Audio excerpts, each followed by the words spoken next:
용감한 토크쇼 직설 시작합니다. 먼저 주시장 상황부터 살펴보죠. 장현재 아나운서 전해주십시오. 이 시각 시황입니다. 미중 관세 전쟁이 정점을 찍었다는 해석이 나오며 오늘 우리 시장 반등하고 있습니다. 코스피가 0.76% 오르며 2,451포인트, 코스닥 1.1% 추가적인 상승세 보여주면서 오늘 700선 넘어섰습니다. 703포인트에서 움직임 보여주고 있습니다. 유가증권 시장 매매 동향부터 확인하시죠. 다만 오늘도 외국인은 유가증권 시장에서 팔자 포지션 취하고 있습니다. 1,042억 원, 1,200억 원이 넘는 매도 우위 기록하고 있고요. 기관 역시도 685억 원 매도 우위를 보여주면서 좀 부담스러운 상황입니다. 이런 와중에 개인만 홀로 1,798억 원 사자세 나타내고 있습니다. 코스닥 시장에서도 메이저 수급주체 양 매도가 나옵니다. 외국인이 305억 원 매도 우위 기록하고 있고 기관 역시도 150억 원 순매도하는 모습입니다. 이런 가운데 개인만 홀로 491억 원 매수 우위 기록하고 있습니다. 유가증권 시장 시가총액 상위 종목 거래가 확인하시죠. 일단 반도체 투톱이 반등합니다. 미국에서 전자제품 상호관세 대상은 아니고 품목관세를 매기겠다고 밝혔는데 반도체 쪽에서는 이걸 긍정적으로 받아들이는 분위기입니다. 삼성전자가 1.8% 반등하며 56,200원, SK하이닉스도 0.2% 오름세로 거래가는 181만 1,200원입니다. LG에너지솔루션도 1%대 반등세 보여주고 있습니다. 33만 9천 원에 거래되고 있고요. 삼성바이오로직스는 0.48% 내림세, 삼성전자 우선주 1.74% 오름세 기록하고 있습니다. 6위부터 10위입니다. 현대차가 강보합이고 한화에어로스페이스 0.7% 추가적인 오름세 기록하고 있습니다. 거래가는 78만 5천 원입니다. 셀트리온이 1.18% 오름세로 16만 3천 원에 거래되고 있습니다. 기아도 0.37% 오름세 보여주고 있고요. HD 현대중공업 이제 시총 10위권에 올라와 있는데 오늘도 2%대 추가적인 오름세 기록하고 있습니다. 35만 원에 거래됩니다. 코스닥 시총 상위 종목 거래가도 확인하시죠. 오늘도 알테오제는 상승세 기록 중입니다. 2% 넘는 오름세로 38만 2,500원에 거래되고 있고요. 에코프로비엠이 소폭의 반등세 보여줍니다. 0.2% 오름세로 10만 500원. 에코프로가 시총 3위에 올라와 있습니다. 0.59% 상승세 기록하면서 5만 1,100원대에 거래됩니다. HLB 2.49% 약세입니다. 5만 1,100원. 레인보우 로보틱스가 1.26% 상승하며 거래가 28만 원으로 집계됩니다. 6위부터 10위도 보시죠. 휴젤이 0.4% 강세로 34만 2,500원. 리가켄바이오가 2.4% 오름세 기록 중입니다. 거래가는 11만 600원입니다. 클래시스가 0.16% 약세고 펩트론 2.5% 상승세 기록 중입니다. 16만 8,900원에 거래가 집계되고 있습니다. 파마리서치가 10위권에 자리해 있는데요. 0.5% 약세로 현재 거래가는 36만 4천 원입니다. 시장 특징적인 부분 체크하시죠. 오늘 정치성 재료가 있는 섹터들이 주목받고 있습니다. 우선 AI 챗봇 관련주, 더불어민주당 대선 경선에 나선 이재명 전 대표의 공약에 영향을 받고 있는데요. 이 전 대표가 AI 산업에 민관이 100조 원을 투자하도록 하겠다고 약속하자 관련주가 급등합니다. YG넛이 27% 가까이 시세 분출하고 있습니다. 거래가 15,590원이고요. 솔트룩스가 20% 급등하며 38,150원, 38,200원대 거래됩니다. 이스트소프트도 15% 가까운 상승세 기록 중입니다. 현재 거래가 24,650원입니다. 창투사 관련주도 강세 보여주고 있습니다. 지난주에도 민주당의 국부펀드 조성 프로젝트 기대감에 주목을 받아왔었는데요. DSC 인베스트먼트와 TS 인베스트먼트는 일자리 관련주로도 분류가 되는데 국민의힘이 금요일 4시간 근무 뒤 퇴근하는 방식으로 주 4.5일제를 추진한다는 소식에 오늘장에서 시세 분출하면서 두 종목 모두 지금 상한가입니다. DSC 인베스트먼트가 8,410원, TS 인베스트먼트가 1,930원이고요. 나우 아이비도 13% 급등세 보여줍니다. 현재 거래가 1,420원대로 집계되고 있습니다. 외환 시장 흐름 살펴보시죠. 오늘 환율 달러 약세 1,428원까지 떨어지면서 출발을 했습니다. 9시 30분 기준으로는 1,426원 40전이었고요. 현재는 1,428원대에서 움직임 보여주고 있습니다. 지수 다시 보겠습니다. 코스피가 상승폭을 조금 더 키웠습니다. 0.87% 오름세로 2,453포인트, 코스닥 여전히 1%대 오름세 유지하고 있습니다.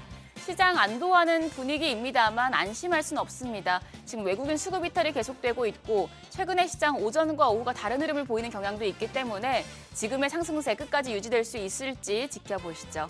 지금까지 시장 상황 전해드렸습니다. 계속해서 시장의 다양한 이슈들을 풀어보는 시장 따라잡기로 이어가겠습니다. 송재경 디멘전 투자자문 투자부문 대표 나오셨습니다. 안녕하십니까? 네, 안녕하세요. 지난주 정말 폭풍 같은 한 주를 보냈습니다. 새로운 한 주를 맞이했는데 상황이 달라진 것도 있고 계속 진행 중인 것도 있고 일단 장 초반 분위기부터 전해주시죠. 지금 뭐 정중동이라고 봐야 될 것 같고요. 네. 그다음에 주말 사이에 지난주 뭐 금요일부터 시작해서 트럼프 관세 중에 우리가 걱정했던 그러니까 우리나라 IT 기업들 소위 수출의 가장 큰 중심 반도체를 비롯해서 스마트폰 관련된 쪽에 중국 관세가 일부 유예될 것 같다라는 이제 그 기대감 그런 것들이 나타났고 다만 거기에 좀 끝이 조금 아슬아슬하죠. 이것이 반도체와 의약품은 따로 또 우리가 관세 때릴 거야라고 트럼프가 얘기했기 때문에 이번 주에 좀 뚜껑을 열어봐야 될 것 같고요. 적어도 어쨌든 트럼프가 지난주 수요일 이후에 일부 유예를 시작하면서 시장에서는 상당히 그 패닉에 빠졌다가 일정 수준에서는 바닥을 찾는 그런 과정이 전 세계적으로 좀 진행되고 있다. 이렇게 정리해 볼 수 있을 것 같습니다. 네. 지금 증시는 지난주 워낙 뭐 변동폭이 컸는데 그거 못지않게 요동을 쳤던 게 미국 국채 금리, 그다음에 달러입니다. 국채 금리는 3% 후반대까지 내려갔다가 굉장히 단기에 4.5까지 치고 올라갔다 넘나들고 있단 말이죠. 달러 값도 많이 떨어졌고요. 이 상황 어떻게 봐야 되겠습니까? 맞습니다. 이게 제가 보기에는 적어도 한 50년 만에 거의 처음 일어나는 일. 뭐 사실은 어찌 보면 더 길게 봐도 처음 있는데 무슨 말이냐면 일반적으로 우리가 뭔가 전 세계에 문제가 생기면 뭐 네. 전쟁이 났다건 뭐 경기가 침체됐던 큰 은행이 망했던 뭔가 문제가 발생하면 전 세계 글로벌 투자자들은 다 미국으로 달려갑니다. 그래서 뭘 사냐면 달러를 가져가고 그 달러로 미국의 국채를 사는 거. 그러면 말씀 주신 대로 일반적으로는 달러는 강세, 그다음에 미국 국채 가격 올라가고 금리는 떨어지는 이 모습이 가장 일반적인 그러니까 일반적인 모습이거든요. 그런데 이번엔 그 문법이 완전히 깨져버렸습니다. 네. 그래서 통상 지금 이렇게 패닉이 오고 관세 전쟁이 일어나고 앞으로 침체가 일어날 거라고 생각하는데도 불구하고 지난 한 주간 사이에 말씀 주신 대로 달러는 약세로 가고 국채 가격 급등, 국채 가격 하락, 국채 금리 급등. 이 모습은 전혀 예상치 못한 일이 벌어지고 있는 거고요. 이것을 해석하는 여러 가지 이유가 있지만 가장 첫 번째로 볼 수 있는 것은 그러니까 사실은 의외로 때린 사람 이렇게 그냥 우리 그 속담 그대로 했습니다. 때린 놈은 발을 오그리고 자고 맞은 놈은 발이 피고 자는 이제 이런 네. 말 있지 않습니까? 예. 근데 지금 유로화, 엔화, 그다음에 캐나다 달러 모두 강세로 가고 있고요. 정작 미국 달러는 약세로 가고 있다는 거죠. 이 세 군데 이게 다 때린 데잖아요. 그러니까 그렇게 놓고 보면 상당히 뭐랄까 지금 외국인들이 달러에 대해서 보는 시각이 근본적으로 바뀌고 있는 거 아니라는 걱정이 하나 드는 거고 두 번째로는 지금 이런 변동성이 급등하다 보니까 위험 자산이라는 것 자체를 들고 오고 싶어 하지 않는데 이제는 미국 국채가 위험 자산이 된 거죠. 안전 자산이 아니고. 그러다 보니까 이제 이게 줄어드는 거고 마지막으로는 최근에 화제화된 베이시스 트레이드, 미국 국채가 안전한데 조금씩 움직이니까 싼 현물을 사고 비싼 선물을 팔아서 이것을 뻥튀기 합니다. 레버리지로. 보통 20배에서 많게는 50배 하거든요. 이런 식으로 레버리지 하는 그 거래가 대략 한 1조 달러 정도 되거든요. 네. 그게 실제로 보면 20배 거래되면 20조 달러가 움직이는 겁니다. 근데 이게 금리가 이게 20배면 무슨 말이냐면 국채 가격이 5%만 움직이면 내 투자한 게 빵이 되는 겁니다. 제로가 돼요. 그만큼 변동성이 큰데 최근에 국채 금리가 이렇게 튀면서 그것에 관련된 우리가 엔캐리 트레이드 청산 뭐 이런 거 걱정했잖아요 작년에. 네. 지금 미국 국채와 관련된 이런 트레이드 청산이 사실은 가파르게 일어나면서 국채 금리가 급등했기 때문에 이 세 가지 이유가 미국 국채를 안전자산의 지위에서 끌어내려서 위험자산으로 바꾼 그러한 큰 변화가 지난 한 주간 일어난 거다 보셔야 될 것 같습니다. 3.9에서 4.5로 단기간에 갔으니까 0.3 곱하기 거의 얼추 비슷하게 레버리지 만약에 투자하시는 분들은 어떤 포지션을 잡았는지에 따라서 극단의 수익률 혹은 손실을 받거나 그랬을 수도 있겠네요. 맞습니다. 그래서 지금 달러를 대체할 안전 피난처가 뭐냐? 엔화가 주목을 받고 있단 말이죠. 엔화 강세가 요즘 두드러지더라고요. 맞습니다.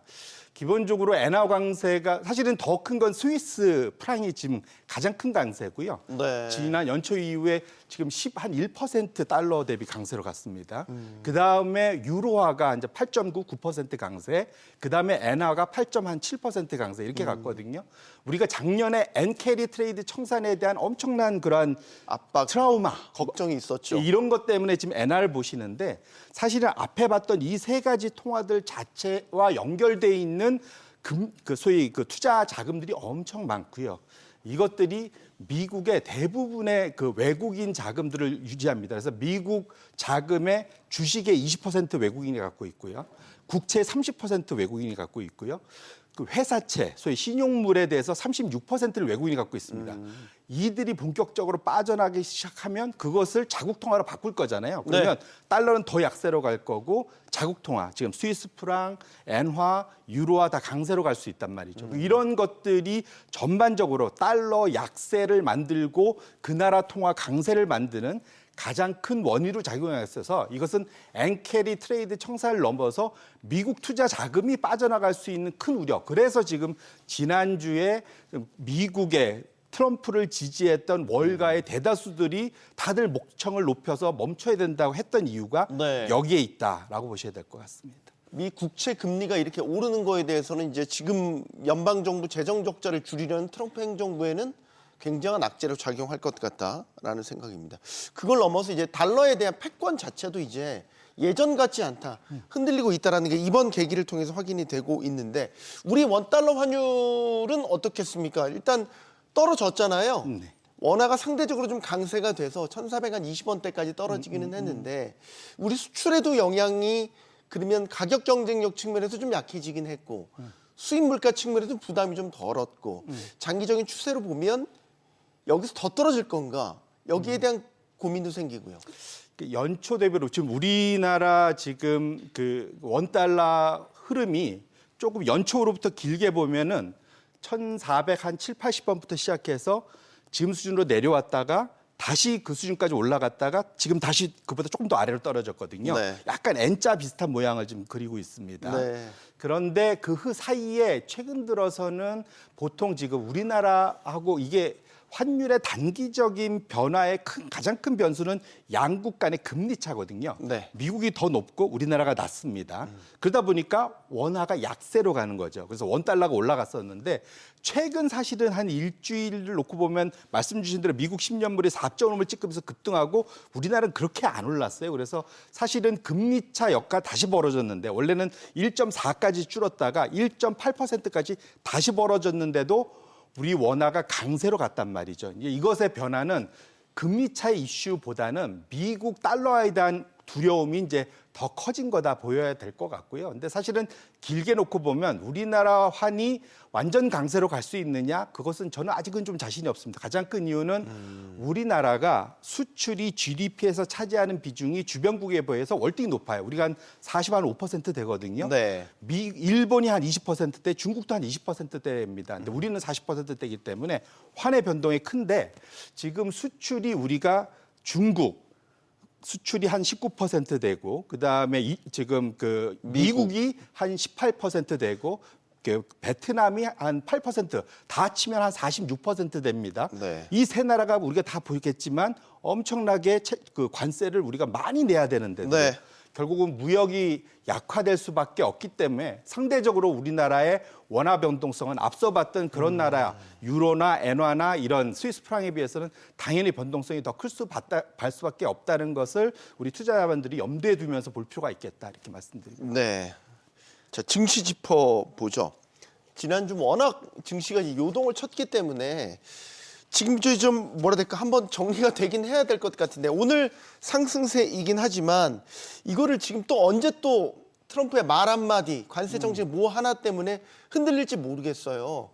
추세를 어떻게 보십니까? 상저하고를 이제 예측하기에도 이젠 뭐 다 엉망의 추세 자체가 엉망이 돼버린 것 같아서 지금은 추세를 예측하면 안 되고요. 네. 네, 이제 지지난주에 하워드 막스라는 저희 워렌 버핏이 인정하는 그 투자의 대가 하워드 막스라는 분이 블룸버그에 나와서 얘기했습니다. 원래 시장은 예측하는 게 아니지만 지금은 더더욱이 예측하면 큰일 난다. 왜냐하면 그 소위 예측의 그 가시성이 완전히 떨어졌고 확률적으로 자기는 봐야 된다고 하는데 그 확률을 맞출 그 확률 자체도 엄청 떨어진 상황이다. 네. 그래서 지금 상황에서는 어느 것도 예단할 수 없다라고 얘기를 하고 있거든요. 그래서 지금 상황에서는 트럼프 마음대로지 않습니까? 사실은 그렇게 놓고 보면 좀 모든 가능성을 좀 열어두실 필요가 있는데 상황만 놓고 보면은 전반적인 건 트럼프가 여기서 표변해서 완전히 없던 일 같이 돌아갈 수 있겠느냐? 그건 거의 불가능하다고 보고요.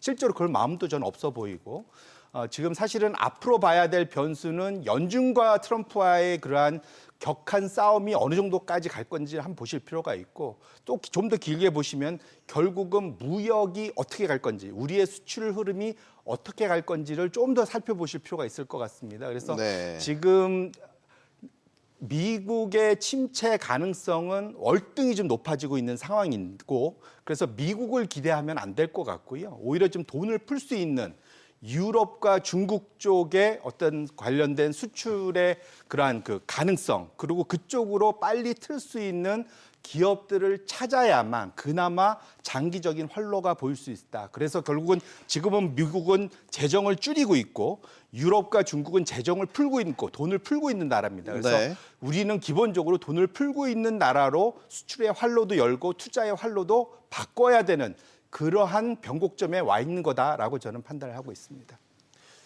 자, 남은 변수들이라고 한다면 역시 관세 이슈가 계속되는 가운데서 지난 주말에도 좀 해프닝 아닌 해프닝이 있었던 게 반도체를 비롯한 전자제품이 관세에서 제외가 됐다. 이 소식에 환호도 했단 말이죠. 근데 이제 백악관과 트럼프 대통령이 직접 아니라고 또 해명을 하고 있어요. 그래서 상호 관세, 국가별 상호 관세에서는 예외가 되지만 지금 우리 철강이나 자동차에 부과하는 것처럼 품목별 관세는 그대로 또 맞습니다. 적용될 것처럼 지금 얘기를 하고 있죠. 그럼 예를 들어서 자동차 관세처럼 25% 관세가 반도체에도 부과될 수 있다. 네. 이 얘기인 거잖아요. 맞습니다. 그럼 우리 투자하시는 분들은 반도체 섹터에 대한 리스크가 아직 남아 있는 상태인 거네요. 그렇죠. 네. 말씀 주신 대로 당연히 지금 우리 사실은 반도체 수출 안 하면은 안 되잖아요. 대부분 그럼요. 거의 다 네. 수출로 먹고 사는 자동차 거고. 반도체 패면 뭐가 남습니까? 맞습니다. 냉정하게. 스마트폰도 마찬가지고요. 네. 사실은 두 개가 다 지금 다 대부분 수출로 먹고 사는 건데 미국에 대해서 사실은 관세의 그러한 그 불확실성은 여전히 남고 유행 거지 없애주는 건 아니잖아요, 사실은. 그리고 25% 관세를 내고 살아남을 수 있는 기업은 사실은 만만치 않습니다. 마진이 25%보다 더 많아야 그나마 남기고 팔 수 있는 거잖아요. 그렇기 때문에 사실은 20% 관세 자체가 상당히 우려스러울 정도로 큰 것이고요. 하반기로 가면 사실은 이러다 보니까 제일 걱정하는 게 제가 뭐냐면 지금 전 세계 기업들이 멈춰서 버렸습니다. 네. 이게 무슨 말이냐면 지난 한 주 동안 심지어 미국 기업들 특히 뭐 델타, 리바이스, 뭐 기타 등 월마트, 뭐 주요 실적을 발표했던 회사의 CEO, CFO들이 다들 여러 가지 일들 얘기를 했는데 이구동성을 뭐라 하면 첫 번째 올해 연간 가이던스를 다 없애버렸습니다. 우리 말 못해. 그다음에 두 번째는 우리 기존 거는 유지하는데 관세 영향은 우리가 평가 못해. 그건 너희들이 알아서 해. 내지는 심지어는 화를 낸 CFO도 있습니다. 우리 컨퍼런스 콜 할 때 관세의 관자도 끝내지 마. 난 대답할 거 없어. 네. 이게 그만큼 지금 미국을 비롯한 전 세계 기업들이 향후 투자를 어떻게 해야 될지 가늠을 못 잡고 있어서 모든 게 지연되고 있다는 거죠. 소비자들도 사실은 비슷한 상황으로 가고 있고요. 결론적으로는 하반기에 전반적으로 투자 지연, 투자 감소, 소비 감소가 예상이 되기 때문에 지금 단순히 주가는 많이 빠졌고 트럼프의 말 한마디에 향후의 수출이 완전 회복될 수 있다라고 예상하기에는 아직도 많은 불확실성이 잔존하기 때문에 이런 것들을 잘 챙겨가면서 향후의 포지션을 좀 더 관리하실 필요가 있겠다 이렇게 말씀드립니다. 네. 반도체 업황은 상당히 좋아지고 있는데 특히 이제 범용 반도체, 뭐 D램 고정 가격들 다 오르고 있는데 반도체 투자하시는 분들은 이런 데 포커스를 지금 맞추기 쉽지 않겠어요. 이게 왜냐하면 이게 조삼모사일 수 있거든요. 네. 무슨 말이냐면 관세를 앞두고 미리 선취매, 미리 땡겨놓은 가능성이 그 크잖아요. 가능성도 재고를 최대한 그래 확보해 놓으려고 역으로 하는. 그래서 2분기 가면은 수요 절벽이 올 수도 있습니다. 사실은 그거는 이제 뚜껑을 열어봐야 아는 거거든요. 그런 측면에서 지금 삼성전자의 예상 밖 또 그 애플 같은 경우도 아이폰을 지금 갑자기 사재기하기 시작하지 않습니까? 네. 관세 올라. 이게 지금 다 미리 땡겨 쓰는 거거든요. 그러면 이 뒤가 사실은 좀 걱정되는 사항입니다. 그리고 주가가 모든 걸 선행하는데 사실은 필라델피아 반도체 지수가 이제 1년 전 대비 마이너스로 완전히 돌아섰거든요. 네. 지금 그 얘기는 하반기 매출 둔화가 예고돼 있다라는 거 볼 수 있습니다. 모든 것은 주가가 선행하기 때문에. 그래서 그렇게 놓고 본다면 우리나라 주가는 미리 좀 많이 빠져서 밸류에이션 매력은 있습니다. 그러니까 하방 경직성은 확실히 확보하고 있는데 네. 상승 모멘텀을 줄 수 있는 것이 앞서 말한 이런 불확실성이 해소되면서 다시 이제 정상화돼야 되는데 그것은 지금 당장 예단하기는 좀 이른 면이 있다는 것을 말씀드리고 싶습니다. 네. 뉴욕 증시는 어떻게 보십니까? 지금 뭐 변동폭이 워낙 커졌고 조정도 많이 받고 있는데 연준이 결국에는 나설 것이다. 일종의 구원투수처럼 이 얘기는 뭐 통화 정책의 전환을 뜻하는 거겠죠. 네. 어떤 전망이 가장 유력합니까? 뭐 5월 달 금리 인하에 대한 사실은 기대 좀 해줘요. 이거 사실은. 그런데 지금 상황을 놓고 보면 파월을 비롯한 그쪽은 조금 더 매파적인 것 같고요. 5월은 좀 건너갈 것 같습니다. 다만 지금 시스템 리스크, 사실은 제가 봤던 베이시스 거래가 붕괴되면서 청산되면서 은행들이 문 닫을 수가 있잖아요. 네. 그러니까 우리가 갑자기 나서는 경우는 보시면 그런 그 2020년대 코로나 때나 2023년도에 그 실리콘밸리 은행들 파산 이런 식으로 시스템이 붕괴될 때 결국은 연준이 나섭니다. 그걸 이제 긴급 양적 완화라고 하는데 채권을 무제한 사주는 거. 네. 이런 일이 벌어지는 것은 앞에 뭔가 큰 고통이 한번 있어야 돼요. 그래서 단순히 지금 주가가 빠졌다고 지금 연준이 5월 달에 바로 나서기는 좀 만만치 않아 보이고요. 지금 전 세계적으로 결국은 M7이 미국 내에서 사실은 S&P 500 중에서도 해외 매출 비중이 가장 높은 7개 기업들입니다. 평균 50%고 엔비디아는 70%가 넘거든요. 네. 그래서 이런 것들을 봤을 때 미국의 수출이 앞으로 계속 잘 될 거냐에 대한 두려움들이 분명히 있어서 사실은 지금 그 소위 안 사주려고도 하잖아요. 네. 테슬라 뭐 이런 거 보면. 그래서 그렇게 놓고 보신다면 지금 M7이 단기 반등은 강력하게 나와서 다행스럽긴 한데 앞으로 거기는 마치 우리나라 삼성전자, SK하이닉스처럼 수출주도 기업들이라서 그러한 리스크가 여전히 열려 있다는 것을 꼭 명심해 둘 필요가 있겠습니다. 알겠습니다. 시장 따라잡기 여기서 마무리하겠습니다. 송재경 디멘전 투자자문 투자부문 대표와 함께했습니다. 고맙습니다. 네, 고맙습니다.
정치권이 조기 대선 모드로 전환하면서 각 당에선 대선 주자들의 출마 선언 이어지고 있습니다. 6월에 들어설 새 정부는 내수 침체, 또 미국이 촉발한 관세 정책, 거기에 우리 사회가 안고 있는 여러 구조적인 문제들까지 풀어야 되는데요. 자, 그런 만큼 이번 대선에서 경제 공약도 대선 승패를 좌우할 중요 요인으로 꼽히고 있습니다. 자, 그럼 대선 전국 상황들 지금부터 하나씩 짚어보겠습니다. 오늘 함께해 주실 분들 소개해드리죠. 국민의힘 김동원 대변인 나오셨고요. 또 김상일 시사평론가, 또 김수민 시사평론가 나오셨습니다. 안녕하십니까? 안녕하세요. 네, 용감한 토크쇼 직설은 SBS BG 뉴스 앱과 유튜브에서 실시간으로 시청이 가능합니다. 자, 6.3 조기 대선 대진표 속속 채워지고 있습니다. 자, 국민의힘 상황부터 짚어보죠. 많은 후보들이 이렇게 연달아 나오고 있습니다. 물론 주말 사이에 오세훈 시장은 불출마 선언을 하기도 했지만 정말 많은 후보들 더 남았습니까? 이제 거의 오늘과 내일이 후보 등록입니다. 네. 그 나경원 내일 6시가. 의원까지 해서 거의 가름이 되는. 예, 어제 윤상현 의원 죄송합니다. 출마 선언했죠. 윤상현 의원까지. 그래서 지금 뭐 많게는 15명에서 뭐 20명까지 나올 것이다라는 그런 그 일각에서 얘기도 있었습니다만 지금 10분 또 이제 숨어 계시는 분 내일 마지막에 또 등록하시는 분들이 있을 수가 있기 때문에 10분 내지 11분이 경선에 참여할 것이다 라는 것으로 이해를 하면은 무리가 없겠습니다. 그러니까 당초 예상보다는 유력 주자들 두세 분을 포함해서 한 서너 분들이 여러 가지 각자 다양한 사유로 출마를 하지 않겠다라고 얘기를 했으니까요. 예, 지난번 뭐 96, 86이란 말이 나왔듯이 보통 저희 그 국민의힘 쪽에서는 이 대선에서 많은 분들이 참여를 해서 각축을 벌이는 게 지금까지 전통이었으니까요. 뭐 난립이다, 우후죽순이다, 도토리 키재기다라는 그런 일각의 비판적인 시각도 있습니다만은 이번에는 상당히 다이내믹한 그런 경선이 이루어질 것이다. 그리고 제가 중간쯤에 한 번 더 설명할 기회가 있으면은 비장의 무기를 하나 더 설명을 해드리겠습니다. 비장의 무기. 네, 알겠습니다. 국민의힘 뭐 직접 말씀해 주시면 출마 러시가 이어지고 있거든요. 어떻게 보십니까? 그래서 기본적으로 이제 그 확실한 리더십이 세워지지 않고 있다라고 보고요. 그다음에 약간 이제 무주공산적인 상황에서 확실한 그 우위를 점하는 후보가 없기 때문에 그리고 경선 룰이 1차가 국민 여론조사잖아요. 네. 그러니까 특별하게 자기 리소스를 많이 들이지 않아도 인지도만을 가지고 인지도를 또 높이는 효과를 볼 수 있는 그런 상황이기 때문에 일단은 출마를 하는 게 손해가 아니다라는 차원에서 출마하는 사람들이 많은 것 아닌가. 본선에서 이길 수 있는 부분을 상정하기보다는 그냥 출마함으로써 얻을 수 있는 효과에 더 집중하고 있다 이런 생각이 듭니다. 네, 김수민 평론가님께도 한 말씀 듣겠습니다. 일단 여권 뭐 지금은 이제 여당이라기보다는 그냥 국민의힘이라고 해야 될 것 같은데 이 얼마 전까지만 해도 여당이었잖아요. 네. 보통 예전에도 역대 정권마다 살펴보면 야당보다 여당의 대선 주자가 많았습니다. 야당 쪽은 여당에 맞서는 과정에서 자연스럽게 구심이 형성되면서 좀 특정 주자에게 쏠림 현상들이 강하게 일어났었던 반면에 여당 같은 경우는 우리나라가 5년 대통령 단임제이기 때문에 대통령이 선출되는 즉시 차기 대선 주자를 선출하는 경쟁에 들어간다고 해도 과언이 아닌 거거든요. 그러다 보니까 주로 여권의 대선 주자가 많았던 것이 1차적으로 국민의힘의 주자들이 많은 배경에 깔려 있는 것이고 2차적으로는 국민의힘의 윤석열 전 대통령이 사실 윤 정권 이후에 가장 대주주였고 또 일극화되는 그런 당내 구도가 있었습니다. 그런데 그 당사자가 빠져버림으로써 그 공백지대가 상당히 커졌고 이 공백을 노리고 뛰어들어가는 주자들이 또 많아질 수밖에 없었던 배경이 있겠고 세 번째는 이번 대선이 대선뿐만 아니라 향후의 국민의힘 입장에서는 당내 구도를 좌우할 수도 있는 그런 정초선거의 성격도 같이 갖고 있거든요. 만약에 대선 후보 경선뿐만 아니라 당대표 경선을 같이 치른다라고 했을 때는 대선 후보 경선에 나오는 주자들 일부가 대표 경선 쪽으로 가닥을 잡을 수도 있었겠습니다만 그게 아니라 이번에 한 선거만 치러지는 거고 또 내년만 해도 지방선거가 다가와 있거든요. 그리고 아마 당대표 선거도 대선 끝나고 나서 얼마 지나지 않아서 또 치러질 것이고 그러면 그걸 이제 좀 중장기적으로 내다보고 이번에 인지도도 쌓고 또 대선 주자 간의 합종 연행으로서 당내 발판을 마련하려고 하는 이런 주자들까지 출마가 겹치면서 굉장히 많은 인원이 출마를 하게 된 것 같습니다. 네, 이렇게 많은 후보들이 나오는 가운데서도 출마가 유력하게 점쳐졌던 오세훈 서울시장은 또 주말 사이에 불출마 선언을 했습니다. 유승민 전 의원도 불출마를 했고요. 자, 이를 두고 여러 해석들이 나오고 있는데 일단 지금 짚어보고 많은 분석이 나오고 있는 거는 경선 룰에 대한 이야기가 나오고 있어요. 뭐 대표적으로 유승민 전 의원은 역선택 방지 조항 이런 것들을 상당히 비판적으로 이야기를 하고 있습니다. 그렇습니다. 예, 경선 룰에 관해서는 오세훈 후보 시장이죠. 네, 후보 등록을 안 했으니까 오세훈 시장하고는 별 연관 관계가 없는 걸로 파악이 됐고요.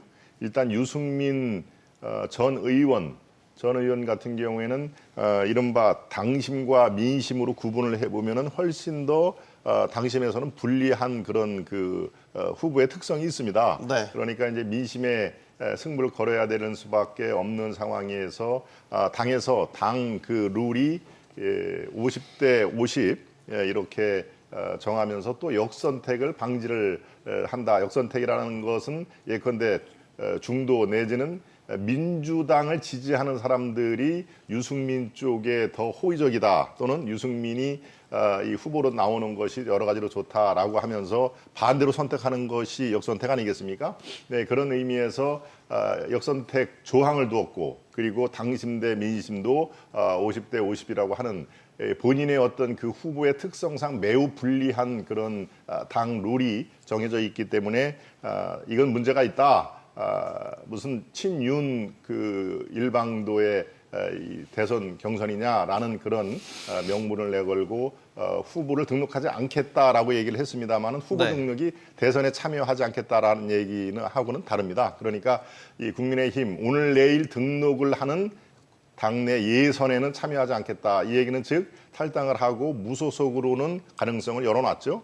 예, 그러니까 지금 며칠 내로 유승민 후보가 실제로 무소속으로 출마를 할지 여부는 이제 오롯이 본인의 선택에 달려 있습니다만은 룰과의 관계는 유승민 후보가 적용이 될 테고요. 오세훈 후보는 그하고는 관계가 없습니다. 오세훈 시장은 룰에 대해서 어떤 불만 이런 것보다도 그 불출마 선언 내용을 들여다보면 그런 게 있습니다. 최근 한 일주일 정도의 당내 모습이 매우 안타깝고 실망스럽다 하는 얘기가 있습니다. 그것은 이제 좀 이따가 얘기가 나오겠습니다만 한덕수 총리 대통령 권한대행이죠. 그분의 어떤 추대 모습 이런 것들이 기존에 오세훈 시장을 비롯해서 서너 분의 어떤 당내 유력 주자들을 폄훼하는 그리고 이거는 이 당원들의 어떤 그 선택권 이런 것들을 상당히 저해하다. 당이 이렇게 가서는 안 되지 않느냐.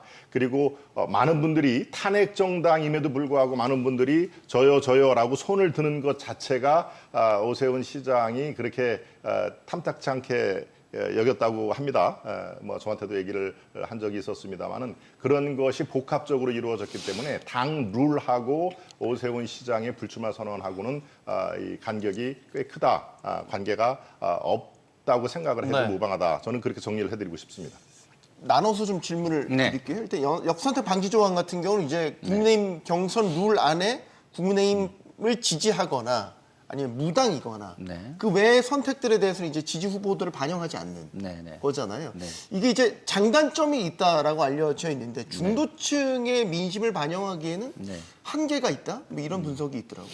근데 그거는 아무도 알 수가 없어요. 왜냐하면 생각을 해보세요.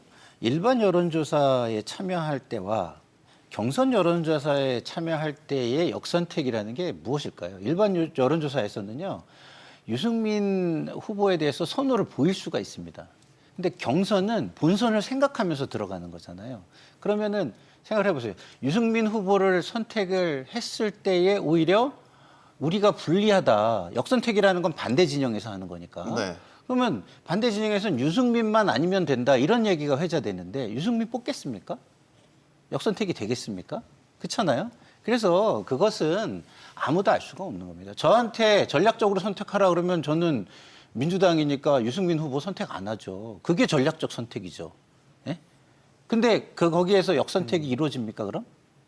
안 되잖아요. 그래서 이것은 사람마다 특성마다 다 어떤 생각을 하고 있느냐에 따라 다르기 때문에 과학적, 통계적 여론조사를 활용을 하려면 있는 그대로의 모습으로 하고 그 안에서 우리나라의 인구 구조라든가 성향 구조라든가 이런 걸 최대한 반영한 다음에 그 속에서 선출을 하는 게 가장 본선 경쟁력이 있는 겁니다. 그게 과학적인 거고. 그걸 인위적으로 건드리는 순간 아무도 모르는 걸 자신들의 의도대로 하겠다는 의도를 드러내는 거거든요. 그래서 역선택 방지 조항이란 말이 나온 것 자체가 당에서는 뭔가 다른 의도를 가지고 있다. 이렇게 의심을 받을 수 있는 거라서 별로 좋은 게 아니고요.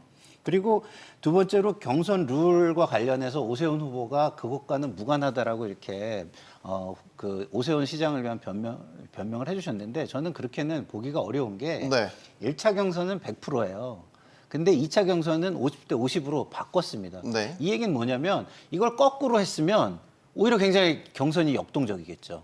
왜냐하면 4명 안에 들어오기는 쉬워도 2차에서 1명 안에 들어갈 때는 일반 여론조사에 그 중도 민심이 없으면 못 들어가는 후보들이 생기잖아요. 그래서 유승민, 오세훈, 한동훈 이런 후보들은요. 2차에서 걸러내려는 당의 의도가 있다라고 충분히 오해할 수가 있는 상황입니다. 그러면 이 경선룰조차도 부담이 되는 것은 사실이다. 그러나 말씀하신 대로 더 부담이 됐던 것은 한덕수 총리 그 권한대행이 지금 헌재 재판관 2명을 지명함으로써 윤석열 대통령 지지층을 한꺼번에 자기 지지로 끌어올려는 시도가 있었던 거 아닌가 이런 생각이 들고 네. 그거에 이어서 당내에 연판장이 돌고 그래서 그게 당내에 또 그런 의도가 어떤 세력을 중심으로 진행되는 거 아닌가 이렇게 보여지는 부분이 있거든요. 네. 그래서 결국에는 이게 탄핵 이전의 구도로 정치 구도가 돌아간다. 윤석열 대 이재명이라는 그 구도로 돌아간다라는 걱정이 있었을 것이고요. 그러면 경선에 참여해봐야 별로 큰 좋은 소득을 얻기가 어렵다라는 판단이 생겼을 것이라고 생각하고 또 하나는 그렇게 됐을 시에 이게 어떻게 규정이 됩니까? 헌재 판결에 불복하는 세력으로 규정될 수 있는 가능성이 생겨요. 그 정서에 대한 부담감도 있었을 것이라고 저는 생각합니다. 김수희 평론가님. 네. 오세훈 시장의 불출마 선언에 숨겨진 함의가 되게 다양한 것 같아서 어떻게 보십니까? 일단 국민의힘 경선 룰을 보면 오세훈 시장 입장에서는 1차에 통과할 수 있을지도 좀 미지수였던 것 같아요. 그러니까 사실 뭐 뒤로 갈수록 당원 비중이 더 커지는 문제도 있거니와 그리고 오 시장은 어떻게 보면 또 당원 사이에서는 유승민 전 의원이나 안철수 의원보다는 조금 경쟁력이 높거든요. 근데 최근에 여론에서 그렇게 치고 나가고 있지 못한 모습을 보였기 때문에 예를 들면 여러 여론조사들이 발표가 되고 있는데 거기서 국민의힘 지지층하고 무당층 그러니까 국민의힘 경선에 참여할 수 있는 이 층만 국한해서 봤을 때 오 시장이 4등 안에 들 수 있는가도 어느 정도는 의문이 제기되는 측면이 있었습니다. 예, 그런 것도 좀 위험 부담인 것이고 그러면 그렇게 1차 통과에서 1차 자체를 통과하지 못할 경우에 큰 위험 부담이 있고 통과하더라도 그다음에 장래를 보장할 수 없는 이런 측면들이 있었던 것 같은데 그런데 저는 한덕수 변수하고도 무관한 것은 아니지 않을까 이렇게도 보는 측면이 또 있는 거거든요. 이 국민의힘 경선에서 실컷 경선을 한다고 해도 또 한덕수 국무총리가 만약에 무소속으로 따로 출마를 할 경우에 또 단일화 경선을 해야 되고 이런 것들까지 파악을 해야 되는데 한덕수 총리와의 연대 이런 것도 좀 눈여겨볼 만한 포인트기는 합니다. 한덕수 총리가 만약에 정계 입문을 한다고 했을 때 손발이라든지 이런 것들이 부족할 수 있는 상황인데 만약에 오세훈 시장을 지지하던 사람들이 그 손발이 되어준다 이런 것들이라면 또 더 본인이 불출마해야 될 이유 이런 것들이 더 커질 수 있다라고 하는 것이겠고 네. 그리고 본선 경쟁력 측면에서 설령 이제 모든 것을 다 통과하고 이 국민의힘 쪽 범국민의힘의 후보가 된다고 해도 현재 대선이 굉장히 기울어진 운동장으로 치러지고 있기 때문에 이런 것들을 다 감안했을 때 이번 대선을 쉬어가고 그 다음을 노려보는 게 더 낫지 않을까 이런 판단을 한 것으로 추정이 됩니다. 한 가지만 네, 더 말씀해 주십시오.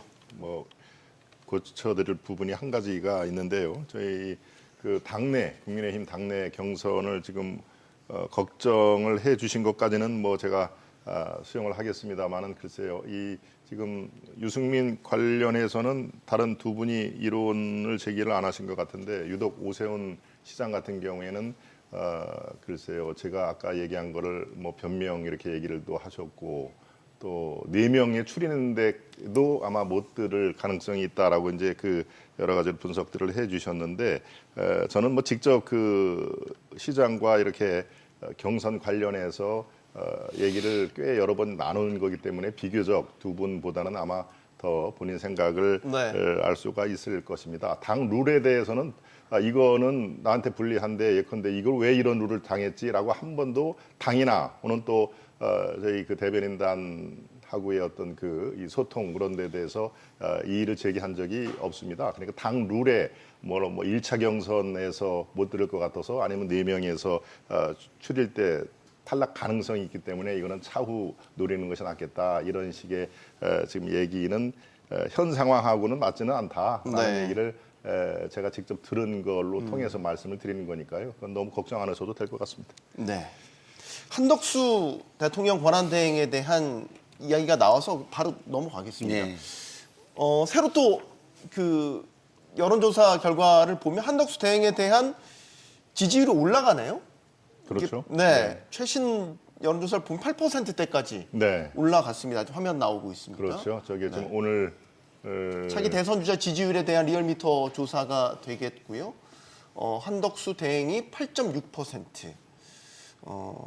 상당히 높게 올라가고 있습니다. 이거는 한덕수 대행이 물론 간접적으로 대행에 집중하겠다라고 이제 말은 했지만 이렇게 지지율이 올라가면 국힘 내부에서 생각이 좀 달라질 수도 있겠다라는 생각이 네, 어느 드는데 정도 어떻습니까? 부분적으로 제가 동의를 합니다. 그리고 네. 지난주 금요일 날 여론조사, 갤럽 여론조사였죠. 거기는 2%가 나왔는데 갤럽 여론조사는 우리 시청자 여러분 아시다시피 쭉 불러주면서 이 중에 택하는 게 아니라 대선 후보로서 어느 후보가 적절하는지를 대답을 하는 거거든요. 그럴 때 그러니까 이제 객관식, 주관식으로 나눌 때 주관식의 표현을 지난주 금요일 날을 해서 2%의 의미 이런 것도 이제 여러 분석이 가능합니다만은 매우 그 의미가 있는 수치다라고 했는데 이제 주말을 거쳐서 오늘 리얼미터라는 조사 업체가 발표한 게 지금 화면에 나오죠. 8.6%로 나옵니다만은 예상을 충분히 했던 것입니다. 이게 아마 그래요? 2, 3일 내로 또 다른 그 여론조사 하면은 저게 올라갈 가능성이 더 높다. 문제는 치고 올라가는 속도가 많은 분들이 주목할 만큼 가파르냐 아니면 8에서 9, 9에서 10 이런 식으로 점차적으로 이렇게 가느냐 이제 이것이 주목거리인데요. 지금 저 한덕수 총리의 8.6 이것은 이 의원들의 한 50여 명이 어제 출마 촉구 기자회견을 하려고 했거든요. 그게 당 지도부가 이렇게 좀 신중할 필요가 있겠다라고 만류했군요. 해서 네. 그렇습니다. 그게 이루어지진 않았는데 대략 한 47분, 8분 정도가 지금 상황에서 한덕수 총리 뭐 꼭 추대는 아닙니다만은 그래도 이렇게 이 대선에 참여를 함으로써 좀 더 다양한 면모를 보여주는 게 좋겠다. 뭐 한덕수 총리가 지금 현재는 당원은 아닙니다. 국민의힘의 당적을 갖고 있지는 않습니다만은 지금 윤석열 정부의 초대 총리로서 지금까지 3년을 넘게 총리를 한 분이기 때문에 뭐라고 표현할까요? 연합군이라고 표현을 할까요? 우군이라고 표현을 할까요? 그런 의미에서 지금 그 의원들도 그렇고 뭔가 좀 이길 수 있는 다양한 카드가 없느냐라는 그 연구에서 한덕수 카드가 등장을 한 겁니다. 거기에 이제 성일종 의원이라든가 이런 분들이 이 깃발을 들고 적극적으로 추대 내지는 이 촉구를 얘기를 하는데요. 네. 지금 상황에서 오늘 8.6뿐만이 아니라 이게 또 그 다음에 발표될 여론조사에서 어떤 식의 말씀드린 대로 아주 이목을 집중시킬 급격한 상승이 이루어지느냐 아니면 또다시 답보 상태로 8, 9 이런 식으로 되느냐. 이게 지금 시청자 여러분들의 관전 포인트 중에 매우 중요한 요인이 될 것 같다. 그러면서 한덕수 카드는 이제 저렇게 되면요. 이제 변수에서 점점 상수로 될 가능성이 매우 높다. 이렇게 정리를 해드립니다. 한덕수 대행에 대한 지지율이 이렇게 올라가는 거 어떻게 해석하십니까? 글쎄 이거는 기본적으로 처음부터 한덕수 권한대행이 아까도 말씀드렸듯이 헌법재판관 2명을 헌법에 반한다는 것을 알면서도 한 거에서부터 이미 예측이 된 거예요. 왜냐하면 적대적인 그 정치적 공생관계가 우리의 그 정치의 지형이자 구도였지 않습니까? 네. 그 속에서 여론조사가 어떻게 나왔냐면 헌재가 파면 결정을 하더라도 이거를 승복하기 어렵다라는 게 40%대에 이르렀습니다. 네. 그러면 그 분들이 한덕수 총리가 지금 헌법재판관 2명을 지명하면서 사실상 윤석열 대통령과 거의 분신에 가까운 모습으로 등장한다면 그 40%는 순차적으로 한덕수에게 갈 수밖에 없는 거예요. 한덕수 그 권한대행에게. 네. 근데 지금 8.6%까지 뿐이 아직 안 간 거죠.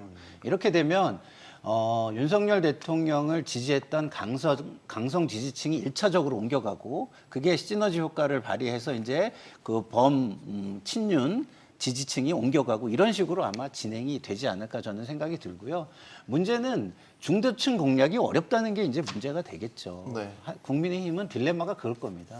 한덕수 총리가 개인으로서는 관료로서는 중도층의 소구력이 있다고 봤었는데 네. 헌재 재판관 2명을 지명하면서 강성 지지층에 올라타고 윤석열 대통령의 올라탐으로서 후보가 되는 것이기 때문에 그 부분의 소구력이 사라진다고 보는 게 저는 맞다고 봅니다. 그렇기 때문에 이거는 오히려 김문수 후보가 굉장히 위기감을 느낄 일이고 네. 김문수 후보나 홍준표 후보나 친윤 후보들이 가져갈 지지가 글로 가는 것뿐이다. 이렇게 보는 게 저는 맞다고 봅니다. 김수희 평론가님, 네. 한덕수 대행에 대한 확장성 어떻게 평가하십니까? 네, 일단 이게 수치로 드러나는 게 이번에 한덕수 총리가 8.6%가 나왔잖아요. 1리얼미터 조사에서. 네. 근데 보니까 김문수 전 장관이 지난주에 비해서 5.4%포인트가 떨어졌어요. 그러면은 한덕수 총리가 얻은 이 지지율을 말씀하신 대로 김상희 평론가님 말씀대로 좀 김문수 전 장관이라든지 그러니까 친윤층에서 옮겨온 것이 많다. 이렇게 해석을 해야 될 것 같고 중도 확장성이나 이런 것들은 뭐 전혀 현재로서는 보이지 않는다. 이걸 좀 지적을 해야 될 것 같아요. 그리고 한덕수 총리 쪽에서 출마를 한다고 했을 때 그걸 기대하는 사람들은 국민의힘이라는 어떤 소속 이런 것들을 타지 않았기 때문에 조금 깨끗한 이미지일 거라고 그렇게 기대를 하겠지만 하지만 윤석열 정부의 유일한 국무총리였다는 거 예, 이것은 다 국민들이 다 알고 있는 것이고 그러면 윤석열 정부에 실망한 사람이 한덕수 총리에게 굳이 지지를 보내야 될 이유는 없는 것이다 이렇게 볼 수가 있을 것 같습니다. 근데 다만 이제 국민의힘 내부에서 김문수 전 장관이나 또 홍준표 시장도 1.9%포인트가 내려갔거든요. 근데 이 주자들 입장에서는 당장에 한덕수 총리가 국민의힘 경선에 들어오지는 않기 때문에 네. 그러면은 당장 뭐 본인들의 표밭을 분할한다거나 이런 것들은 우려하지는 않을 것 같아요. 일단 한덕수 총리를 빼고 경쟁이 출발하게 되는 거고 네. 나중에 이제 뭐 한 총리가 무소속으로 출마를 하게 될 경우에 단일화 이런 것들을 시도를 하게 될 텐데 근데 비슷비슷한 그 표밭을 갖고 있기 때문에 네. 시너지 효과나 이런 것들은 좀 떨어질 것이다. 오히려 친윤층이 표를 2장 갖고 이제 한 장은 국민의힘 경선에 쓰고 한 장은 한덕수 후보를 띄우는 데 써서 총리를 띄우는 데 써서 이제 나중에 단일화하는 건데 근데 원래는 다 같은 표밭이었다라는 측면에서는 만약에 그런 단일화 시나리오로 간다고 해도 시너지 효과는 별로 살지 않을 거다. 이렇게 저는 전망을 합니다. 그 제가 짧게만 보태면요. 네. 하고 말씀하시죠. 한덕수 총리 같은 경우는요. 지금 친윤 색깔을 굉장히 강하게 입고 가려고 하는 의도도 문제지만 네. 자 전국이 굉장히 혼란해졌지 않습니까? 대통령 파면이라는 어마어마한 국정 혼란 상황, 위기 상황을 맞이한 거예요. 네. 그러면 권한대행으로서 가장 중요한 책무가 뭐죠? 이 국정을 수습하고 헌정 질서를 안정시키고 국민의 생활을 안정시키는 거예요. 근데 이 막중한 책임을 배신한 권한대행을 국민들이 좋게 볼 리가 없다는 것도 생각을 해야 됩니다. 네, 대변인. 네, 지금 한덕수 권한대행의 출마 여부를 두고 이제 많은 분들이 저렇게 관심을 갖고 또 여러 가지 분석을 하고 계십니다. 그 자체가 이미 이제 상당히 의미가 있는 그 출마 후보 군으로 분류가 되는 거거든요.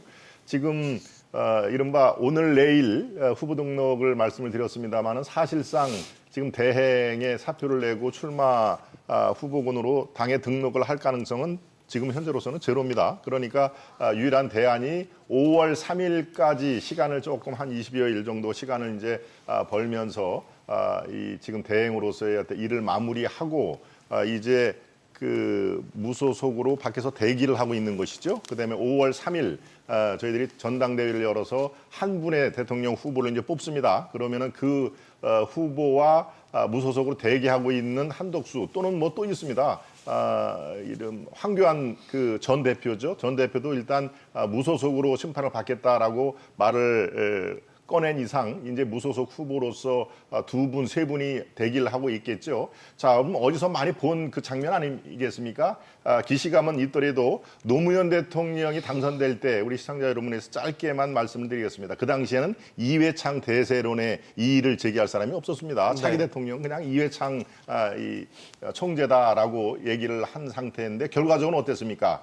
국민 승리 21이라는 당을 만들어서 월드컵 2020 월드컵으로 승부를 건 정몽준 후보가 그 당시에 상당히 뜬 상태에서 노무현과 정몽준의 단일화 이게 이루어졌지 않습니까? 네. 어찌어찌해서 노무현 후보가 단일화가 이겨서 그 가속 페달을 밟아서 결국에는 2%포인트 차로 이회창 대세론을 꺾었거든요. 바로 그런 것들이 이거의 하나의 모델일 수가 있는 것이죠. 이거는 뭐 적절하느냐 그렇지 않느냐라는 그런 그 얘기는 둘째치고라도 네네. 국민의힘 입장에서는 이길 수 있는 카드를 어떤 식으로 가느냐를 많은 연구를 할 때 바로 한독수 카드라는 것이 하나가 제시가 됐고 그것이 네. 많은 사람들의 관심을 가졌다. 그런 의미에서 국민의힘의 어떤 그 절실함 이게 국민으로부터 선택을 받을지 그렇지 않을지는 사실 아무도 모릅니다. 예. 단지 지금 현재로서는 국민들이 국민의힘에서 저런 것들도 생각을 하는 모양이네. 그 자체가 지금 많은 관심을 갖고 있다. 그러면서 앞으로의 결과 이런 것은 국민의 오롯이 선택에 달려 있다. 이렇게 정리를 하겠습니다. 네. 제가 노무현 전 대통령 말씀을 하셨기 때문에 좀 말씀을 안 드릴 수가 없는데요. 네. 노무현 대통령의 어떤 정치적인 어떤 뭐랄까요? 굉장히 스토리텔링이 될 만한 거는 노무현 후보가 역경의 길을 걸어오다가 반전의 승리를 했기 때문이에요. 마이너 주자로서 굉장히 어려움이 있음에도 불구하고 그다음에 압박이 당으로부터 그다음에 강한 주자들로부터 압박이 있음에도 불구하고 꿋꿋하게 버텨가지고 국민의 인정을 받아서 그게 폭발력 있게 팽창한 거거든요. 근데 한덕수 네. 대행은요, 그게 아닙니다. 지금 저희 정치적인 어떤 길을 걷지도 않았는데 윤석열 대통령의 후광으로 2%, 8% 한 번에 단박에 올라가는 꽃길 효과, 이게 꽃길 효과지 역경을 딛고 일어나는 효과가 아니기 때문에 전혀 비교를 하시면 안 된다. 죄송스럽지만 좀 자제해 주십시오라는 부탁을 드리고 싶습니다. 네. 비교를 제가 강조를 한 건 아니고요. 그래서 말씀을 드렸지 않습니까? 결국에는 선택은 국민의 몫이다. 지금 한덕수 저 카드가 오롯이 성공을 할지 아니면 찻잔 속의 태풍으로 끝날지 그거는 네. 아무도 모른다. 국민 여러분께 어떤 선택의 길을 넓혀 주시는 걸로 이해를 해주시면 적합할 것 같다. 이렇게 말씀드립니다. 조금 정리를 당내 분위기는 정확히 아까 50명에 가까운 의원들이 지지 선언을 하려고 했다가 뭐 당의 만류로 그렇습니다. 안 했다고 하는데 네. 그런 분들이요. 지금 이 확실하게 의사표명을 한 분들이 48분, 그다음에 서너 분들이 더 추가로 가세를 한 그 정도로 파악이 되고 있는데요. 이분들이 당내 후보 지금 거론되는 유력 후보들 서너 분이면 안 된다. 한덕수 대행을 반드시 우리가 추대를 해야 된다. 이런 스탠스는 아닙니다. 그 네. 50여 분이 다 그 4명의 유력 후보들을 친소 관계라든가 이미 이제 직간접적으로 캠프가 구성되면은 도움을 주겠다라고 하는 분들이 3분의 2가 넘습니다. 그러니까 제가 거듭 말씀드리지만 이게 당내 후보라고는 안 되기 때문에 제3의 한덕수 총리가 있네라고 해서 추대를 하는 건 아니고요. 기존 4분의 어떤 이 정선 과정에서 직간접적으로 참여 내지는 도움을 주겠다라고 하는 분들이 말씀드린 대로 그 중에 3분의 1은 넘습니다. 제가 네. 대부분 다 아는 분들인데요. 자, 이런 거와 한덕수 카드는 다시 병행 카드로 가는 겁니다. 그래서 국민들의 어떤 그 선택권이라든가 국민들의 관심을 집중시키고 하는 그런 것들을 하면서 뭔가 지금 뭐 정권 재창출 얘기하면 어디 가서 좋은 얘기는 못 듣습니다만은 네. 전혀 다른 차원에서 국민의힘의 뉴 라운드가 시작되기를 바라는 마음에서 이런 게 된 상황이지 기본에 4후보는 안 된다 또는 뭐 7후보는 안 된다라는 그런 이 부정적인 데서 출발을 한 게 아니다라는 것을 제가 거듭 말씀을 드립니다. 그 김수민 평론가님. 근데 이제 그 국힘 이른바 그 경선 후보 빅3들은 다 지금 한덕수 차출론에 대해서 반대하고 있는 입장 분명히 하고 네. 있지 않습니까? 차출 이대로 되면은 경선 안에서 잡음이 굉장히 커질 것 같은데 어떻게 보십니까? 경선에 들어오게 되면 들어오는 거 말고서라도 나중에 뭐 단일화까지 네. 고려한 뭐 이런 스케줄이 진행이 된다면 만약에 단일화까지 가게 되면 그거는 주자들이 일단 뭐 응하든지 어떻게 해야 될 일이고, 근데 주자들 입장에서는 지금 단일화가 문제가 아니라 본인들이 일단 경선을 통과해야 된다라고 하는 게 더 급한 사정이겠죠. 근데 이게 현재 국민의힘 내부의 질서를 보여주는 것이, 사실 왜 이런 외부 선장론이 갑자기 뜨느냐 했을 때 내부에서 누군가 하는 거에 대해서 나는 그 꼴 못 보겠다라고 하는 것이 크기 때문에 결국 외부 사람을 데려오는 거거든요. 네. 마침 또 한덕수 총리는 49년생이고 고령이고 대통령에 도전을 하든 혹은 당의 당권을 지든 간에 그 기간에 오래 걸리진 않을 거다라는 생각들을 다들 하고 있을 겁니다. 그러니까 당의 중간 관리자로서 일시적으로 좀 뭐 비대위원장 비슷한 그런 컨셉트라고 볼 수 있는데, 그렇게 해서 안 치겠다라고 하는 것이 이제 사실 다른 어떤 당에 원래 있었던 주자들이 하는 것이 맞득치 않다라고 하는 그런 마음들이 다 모여가지고 지금 이렇게 분출이 되는 거고, 이것은 저는 국민의힘이 윤석열 전 대통령을 검찰총장 그만두고 나서 영입을 할 때라든지 이런 외부 선장론에 계속 기대고 있는 정당의 모습이 드러나고 있는 게 아닌가. 당내 어떤 내발적으로 안에서 만들어진 리더십이 있고, 그 리더십이 당의 다수를 넉넉하게 차지를 해서 당을 운영을 해나가는 이 모습에서 상당히 멀어져 있는, 어떻게 보면은 중세의 봉건제처럼 당에서 이렇게 다 분할이 돼 있고, 근데 이걸 묶어줄 수 있는 사람이 없으니까 밖에서 사람을 데려오는 이런 것으로 계속 나타나는 것이 아닌가, 이런 생각이 들 수밖에 없습니다. 친한동훈계로 분류되는 김종혁 전 국민의힘 최고위원은 지금 한덕수 대망론에 대해서 윤석열 대통령과 김건희 여사 측근들의 각본일 가능성이 있다. 네. 조금 어떻게 보십니까? 너무 멀리 나갔죠? 멀리 나갔습니다. 예. 윤석열, 김건희 지금은 이제 전 대통령 부부가 되겠습니다만은 각본, 또 표현을 각본을 넘어서 음모까지 얘기가 나왔습니다. 각본이자 음모라 얘기하는데, 글쎄요, 좀 멀리 나갔다라고 얘기를 하고요. 이 한덕수 이 추대론 내는 출마 촉구론 이런 거에 왜 이 한동훈 후보 쪽에서 그래도 민감하게 반응을 할 수밖에 없는 것이 바로 그렇습니다. 지금 이제 4명의 후보가 결승에 올라가서 과반이 없는 경우에는 또 결선 투표가 있지 않습니까? 네. 결선 투표에 한동훈 후보가 올라가더라도 이른바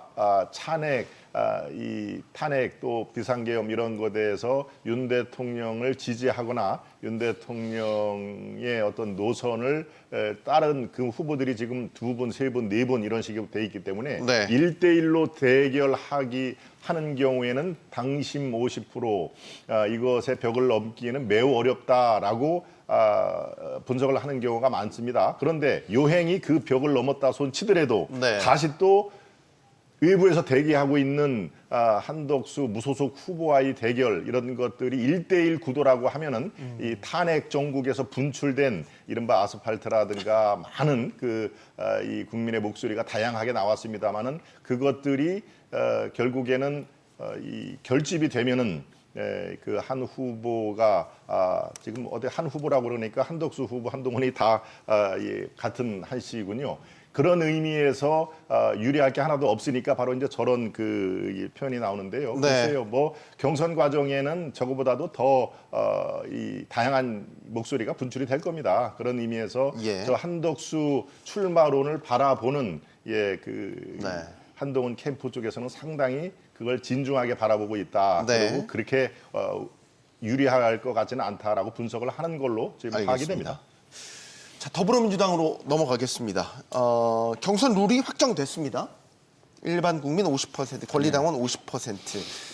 이 룰을 두고 네. 뭐 비명계에서는 우리의 목소리를 나타내고 있습니다. 어떻게 보십니까? 이게 50대 50, 당심과 민심이 반반씩 섞여지는 경선 룰.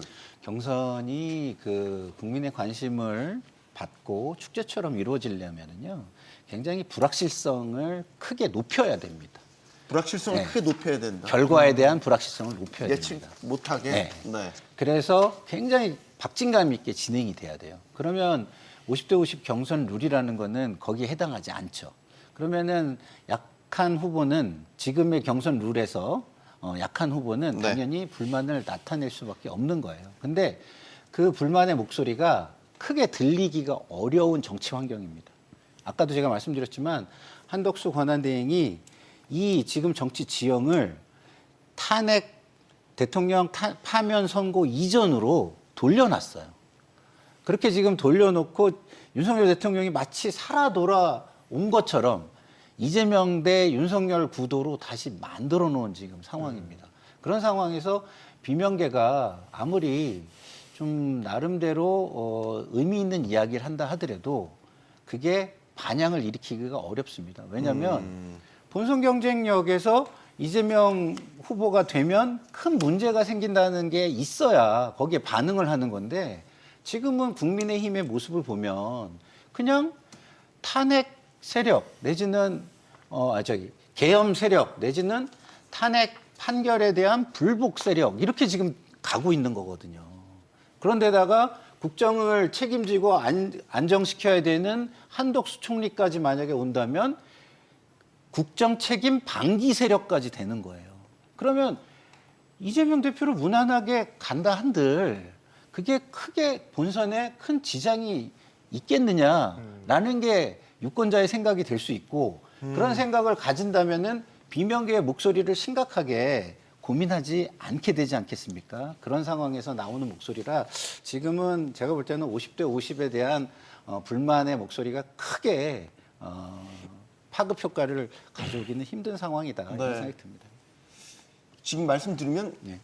재미없지만 그대로 가는 게 예. 지금 상황에서는 아니, 그러니까 이재명 후보 입장에서도 마찬가지예요. 굳이 내가 지금 큰 위기가 없는데 이거를 들어주고 이 요청을 들어주고 갈 필요가 있겠느냐 이렇게 생각할 수밖에 없는 구도라는 거죠. 만약에 100% 그냥 국민 경선 방식으로 진행을 했다면 어땠을까? 물론 가정입니다만. 근데 바꿔 말하면 이재명 전 대표 입장에서 들어줘도 상관없는데 그냥 들어주면 안 되나 이 얘기 나올 수밖에 없는 거거든요. 네. 근데 사실 민주당이 원래 2021년에 경선할 때도 그랬고 2017년 대선 때도 그랬고 국민 경선제를 했었습니다. 이 경선제는 이제 백지 상태에서 그냥 받는 게 아니라 당원들, 권리 당원들을 일단 다 선거인단으로 자동 등록시키고 예. 거기에 추가해가지고 희망하는 시민들의 등록을 받는 그런 시스템이었는데 뭐 이게 사실 경선이라는 거는 당원이나 이 국민 경선이나 이런 것들을 얼마만큼 썩느냐 이게 정답은 없습니다만 근데 민주당에서 안착해왔던 대선 후보 선출의 시스템은 있었던 거거든요. 사실 그렇게 그냥 해도 상관이 없는 문제인데 굳이 또 당원 50% 뭐 여론조사 50% 이렇게 되면은 사실 이제 그 국민 50%라는 게 일반 여론조사고 사실 여론조사는 선거인단 경선에 비해서는 좀 재미가 없고 빨리 끝나는 측면이 있는 거거든요. 네. 물론 객관적으로 많은 사람들이 봤을 때 어떤 방식으로 하든 이재명 전 대표가 이기는 거 아니냐라고 생각할 수 있는데 근데 이왕에 하는 경선이면은 좀 여러 주자들의 의견도 반영할 필요가 있고 그리고 원래 해왔던 시스템에 대한 존중 이런 것도 필요합니다. 안착된 시스템이기 때문에. 근데 굳이 이거를 5대5로 하는 것은 경선 시작하기도 전에 룰 싸움에서 패권주의가 행사돼 버린 게 아니냐. 이게 굉장히 좀 야박하다라고 하는 평가를 친명계나 이재명 전 대표가 좀 오히려 받을 수밖에 없다. 이 점은 저는 좀 자충수였다고 보고 네. 이 전 대표 측에서는 2021년에 잠깐 그 한숨을 쉰 적이 있었어요. 안도의 한숨을 쉰 적이 있었던 것이 마지막에 3차 경선 때 그 당시에 이재명 대 이낙연 구도에서 네. 계속해서 많이 앞서 나가다가 네. 3차 경선에서 굉장히 이낙연 후보가 득표를 많이 해가지고 이재명 전 대표가 하마터면은 1차에서 50%를 못 넘기고 결선 투표에 간 적이 갈 뻔한 적이 뻔한 적이 있었죠. 있어요. 근데 사실 그때 그 3차 경선은 사실 이낙연 전 대표 측에서 당시에 굉장히 경선 선거인단의 호남이라든지 이쪽 사람들을 좀 많이 이렇게 넣었는데 성공을 해서 그런 결과가 나온 거라고 보는데 근데 이 전 대표 측에서는 이게 역선택의 문제다. 민주당에 반하는 사람들이 막 들어와가지고 투표를 해서 그런 거다. 이런 얘기를 했었고 지금도 좀 그렇게 생각을 하는 것 같아요. 근데 그거는 그 당시에 경선에 선거인단에 뛰어든 그 지지층이라든지 그 사람들이 이낙연 전 대표 쪽이 좀 마지막에 1, 2차보다는 3차에 좀 몰려가지고 뛰어든 그 후과가 분명히 있는 건데 네. 여기에 너무 피의식을 갖다 보니까 역선택 문제 때문에 선거인단 경선을 너무 지나치게 좀 터부시한 게 아닌가 그렇게 좀 저는 생각합니다. 저는 개인적으로 우리 김수민 듣고 평론가가 말씀하신 얘기가 다 맞다고 생각해요. 자충수고 네. 그다음에 야박해요. 맞아요. 근데 문제는 뭐냐? 그 파급 효과가 별로 없어요. 그건 이유는 뭐냐? 국민의힘이 지금의 선거 환경을 완전히 기울어진 운동장으로 계속 가겠다라고 하기 때문이에요. 이 기울어진 운동장을 조금 바로 잡아서 국민의힘이 이길 수도 있겠네라는 거로 가면 그때는 이재명 후보도 내 경쟁력을 조금이라도 더 높여서라도 이런 의견을 받아서 가야 되겠다 이런 생각을 할 수가 있는데, 그리고 저는 그래 주길 바라는데 개인적으로, 근데 그래 주길 바라는 저조차도 그게 큰 의미가 별로 없다라는 판단을 하기 때문에 이런 네. 상황이 가는 것이다 이런 말씀입니다. 저는 민주당의 그 룰이 자충수라고 얘기를 하면서 결국에는 또 국민의힘 또 이 책임을 돌리시는 거, 저는 뭐 그럴 배경이 있다, 자초한 측면이 있다라고도 생각이 드는데, 글쎄요, 우리가 기승전 이재명이라고 얘기를 하는 것처럼 민주당의 룰까지도 국민의힘으로 하는 것들이 지금 참 안타까운 시점인데요. 저는 이렇게 생각을 합니다. 이 민주당이 50대 50 이런 거에 대해서 저는 시비를 걸 생각은 추호도 없습니다. 그거는 뭐 그쪽 당 경선관리위원회에서 잘 판단을 했겠지만, 네. 민주당이 13년간 가지고 있는 경선에 룰이 있었습니다. 그것을 왜 하필 이재명 후보가 대통령이 되고자 하는 가장 요 시기에 바꿨을까라는 것은 비판을 받아 마땅합니다. 왜 그걸 오얏 나무 앞에서는 뭐를 고치지 말아야 하는 얘기가 있는 것이죠. 50대 50이 문제가 있다, 저는 그렇게 생각을 해본 적이 추호도 없습니다는, 왜 13년간 그들이 갖고 있던 아주 룰을 이렇게 전가의 보도처럼 이게 합리적이라고 생각하는데 왜 이 시점에서 그거를 건드렸을까 하는 얘기를 한번 제가 드립니다. 그리고 말씀을 드렸다시피 국민의힘 경선이 어떻게 될 건가 궁금해하실 텐데, 제가 딱 한 가지만 말씀을 드렸습니다. 시작할 때 중간쯤에 말씀을 드리겠다라고 제가 뜸을 들인 이유는, 네. 아마도 우리 시청자 여러분 또 앵커께서도 처음 보는 경선에 TV 토론이 있을 것이다, 펼쳐질 것이다라고 지금 우리가 열심히 연구를 하고 있습니다. 지금까지 선보이지 않았던 TV 토론 방식, 콘텐츠 이런 것들이 이제 일주일 뒤부터 TV 토론을 통해서 말씀이 여러분들께서 보게 되실 겁니다. 야, TV 토론도 이렇게 하면은 굉장히 흥미가 있구나. 판에 박힌 어떤 내용, 그다음에 돌아가면서 한마디씩 하는 거, 이런 것들을 완전히 벽을 깨고 TV 토론에 또 직접적으로 후보가 불특정 다수하고 이 접점은 TV 토론 외에는 또 없는 게 현실이거든요. 그러니까 TV 토론에 상대적으로 우리가 관심을 지금 많이 갖고 처음 보는 그런 장면들이 아마 수두룩하게 나와 질 것입니다. 그래서 기대하시면 좋을 것이고요. 물론 뭐 TV 토론만이 이 승패를 좌우하는 것만은 당연히 아니겠습니다만, 네. 아무튼 너무 이 국민의힘 경선이 좀 시시하게 예상대로 흘러가는 거 아니냐라는 것이 그렇지가 않다라는 말씀을 제가 분명히 드립니다. 알겠습니다. 민주당 입장에서는 이재명 이제 전 대표죠. 전 대표에 대한 지지율이 압도적으로 가장 높게 나오긴 하지만 또 반 이재명 정서 예. 또 높잖아요. 예. 여기에 대한 고민은 어떻게 하고 계십니까? 그러니까 반이재명 정서를 고민을 해야 맞잖아요. 네. 근데 그걸 할 필요가 없는 상황이라는 게 문제인 거예요. 왜냐하면 국민의힘이 자신들의 지지층을 넘어서서 중도 확장력을 중심으로 행보와 메시지를 내면 고민해야죠. 근데 국민의힘으로만 아직까지도 그냥 똘똘 뭉쳐서 가겠다는 거예요. 그럼 4.2 재보선 보셨잖아요. 네. 그럼 중도층은 어떤 생각을 가질까요? 국정 실패에 책임 있는 세력을 심판하겠다라는 생각을 가지고 계신 거예요. 4.2 재보선에서 여실히 드러났지 않습니까? 그리고 4.2 재보선에 그 국민의힘의 정책이 지금하고 똑같아요. 지지층만 열심히 결집하고 진영 논리만 열심히 강화하면 우리가 이길 수 있다. 이런 식이었는데 결과가 어떻게 나왔습니까? 중도층은 책임 있는 정치 세력은 심판해야 된다. 네. 이거였어요. 근데 그 책임에 대해서 책임을 지려고도 안 하고 그 책임에 대해서 반성을 하나도 하려고 하지 않는 상황에서 중도층 표가 국민의힘으로 갈 수가 없습니다. 그러면 민주당은 똘똘 뭉쳐 있고 국민의힘도 똘똘 뭉쳐 있고 그런 상황에서 중도층은 이 똘똘 뭉치기만 하는 세력 중에 하나를 선택해야 된다라고 한다면 그 중도층의 표심은요, 심판이 중요한 표심이 될 수밖에 없는 상황이다. 그런 차원에서 네. 지금 민주당의 위기감이 커지기가 힘들어진 정치 환경이다라는 말씀을 제가 지속적으로 드리는 겁니다. 김수희 평론가님, 반 이재명 정서 큰 리스크 안 될 거라고 보십니까? 지금 대선에서는 좀 큰 리스크가 되기는 어렵다. 근데 물론 한 가지 변수가 있습니다만 국민의힘 경선 결과 탄핵에 찬성했던 정치인이 선출이 된다 이러면은 네. 그때는 그래도 저는 이재명 전 대표와 민주당 쪽이 더 유리할 거라고 보는데 그래도 좀 격차가 줄어들거나 뭐 중도층, 무당층에서 고민하는 사람들은 좀 늘 수 있거든요. 네. 근데 문제는 국민의힘의 그 어떤 핵심 지지층을 보면 탄핵에 찬성한 주자가 나오면 내가 아예 안 찍겠다라고 하는, 실제로 선거에서도 그렇게 할지 모르겠지만 여론조사에서 그게 드러나고 있어서 지금 탄핵 찬성하는 국민의힘 정치인들의 본선 경쟁력이 그닥 높게 나타나지 않고 있다. 이게 지지층이 사실은 당의 확장에 발목을 잡고 있는 것이 또 국민의힘의 현실이기 때문에 네. 일단 현재로서는 탄핵 반대 주자가 통과할 가능성이 더 높다 이렇게 본다면 이재명 전 대표나 민주당 입장에서는 굉장히 안심할 만한 그런 구도인 건 맞다고 볼 수 있겠죠. 근데 유력한 대선 주자라면 사실 대선만 볼 것이 아니라 대선 이후도 봐야 되는 거거든요. 국민 통합을 말씀하시죠. 그렇습니다. 그러니까 네. 국민 통합 뭐 거창하게까지 안 가더라도 나를 지지하지 않았던 국민들도 어느 정도 수긍하고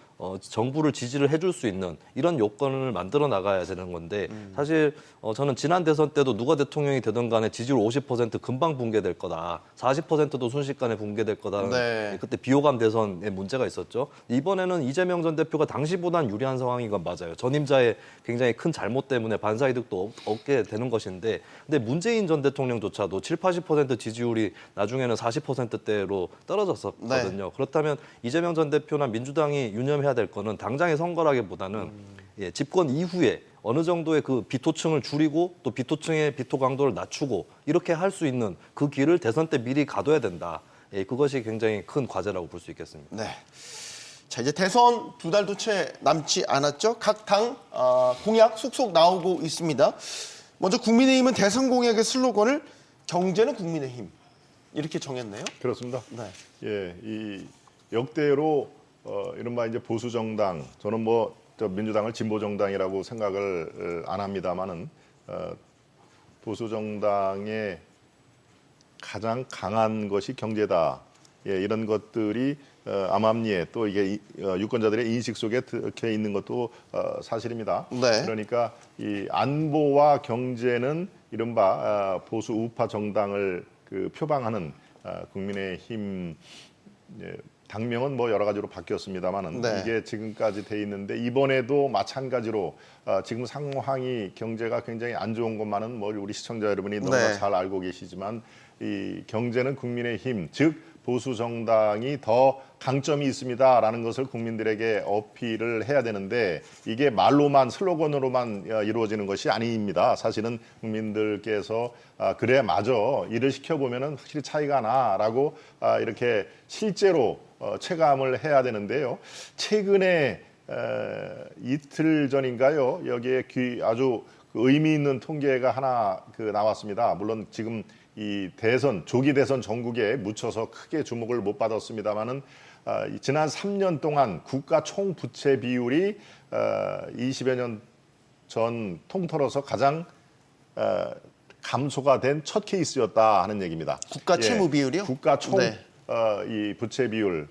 요거는 이제 GDP 대비한 부채 비율이죠.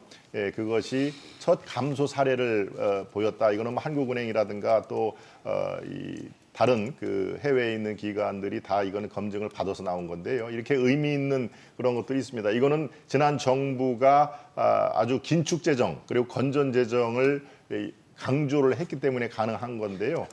매우 이렇게 전체적으로 경제가 어렵다는 것은 사실입니다만은 이런 지표상으로는 역대 어느 정권보다도 네. 재정 면에서는 상당히 이 건전성이 강화됐다 하는 그런 면도 예. 있습니다. 그게 제가 말씀을 드리는 것이 경제는 국민의 힘이다라는 슬로건이 네. 그냥 나온 것은 아니고 이것이 이제 우리 국민 여러분, 유권자 여러분들께 피부로 와 닿게 하는 그런 그 실행 능력이 중요합니다만은 여러 가지로 그냥 네. 좌파에 있었다가 중도표를 겨냥을 해서 말로만 보수층이다, 보수 정당이다라고 하는 그래서 이재명 후보의 그 몇 가지 신뢰는 오늘 시간 관계상 제가 소개할 그런 그 상황은 아닙니다만 아마 시청자 여러분 잘 아실 겁니다. 그러니까 지금 우리로서는 경제가 정말 중요하고 경제와 안보는 네. 이 경쟁당보다 확실히 경쟁력이 있다라는 것을 이제 보여주는 그런 숙제가 남았다라고 알겠습니다. 판단이 듭니다. 이재명 전 더불어민주당 대표가 인공지능 육성 비전을 발표를 했네요. 네. AI 투자 100조 원 시대를 열겠다. 그리고 뭐 하나둘씩 지금 계속해서 나오고 있어서 소개를 해드리면 배드뱅크를 설립하는 방안도 지금 검토 중이다. 네. 이런 식으로 계속 경제와 관련된 공약들을 먼저 좀 이렇게 내놓기 시작하는 게 좀 이전과는 좀 차별화된 행보다 이렇게도 보여지는데. 차별화된 행보라기보다는 그 전에는 정쟁이 너무 컸었고요. 네. 이제는 그 정쟁에서 좀 벗어나서 국민들에게 그 수권 세력으로서의 안정감을 줘야 되는 상황이기 때문에 그런 부분에 좀 치중하기 위해서 그런 것들에 좀 집중을 하고 있다 이렇게 보시는 게 맞을 것 같고요. AI 경쟁력 이런 것들은 굉장히 중요한 겁니다. 좀 전에 뭐 부채 비율을 말씀을 해주셨는데 부채 비율은 지금 현상 유지하는 데 있어서 좀 더 나아지려면 어떻게 할 것이냐 이런 의미라면 AI나 국가 경쟁력 이런 측면, 국가 경쟁 산업, 경쟁력, 산업 경쟁력 이런 측면에서 보면 이런 것들을 육성해야만 잠재 성장률이라는 게 늘어나는 겁니다. 근데 지금 그게 되지 않으면 잠재 성장률이 지금 우리가 몇 프로입니까? 이제 하는 총재가 2% 미만으로 떨어. 1.8% 미만으로 지금 보고 있어요. 그 이유가 뭡니까?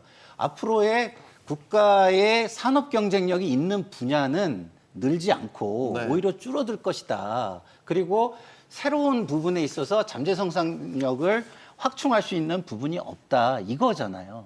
그러면 앞으로 우리나라가 발전해 나가려면은 그런 부분에 역점을 두는 공약들이 나와야 되고 그리고 경제도 그런 부분으로 고민을 많이 해야 된다. 그런 측면에서 볼 때 이재명 전 대표가 지금 내고 있는 공약은 방향성이 그런 방향성에서는 굉장히 좋은 방향성의 공약들을 내고 있다. 배드뱅크도 마찬가지입니다. 네. 경제라는 게 기반이 무너지면 이 기반 자체를 다시 세우는 데 드는 돈이 엄청나게 큽니다.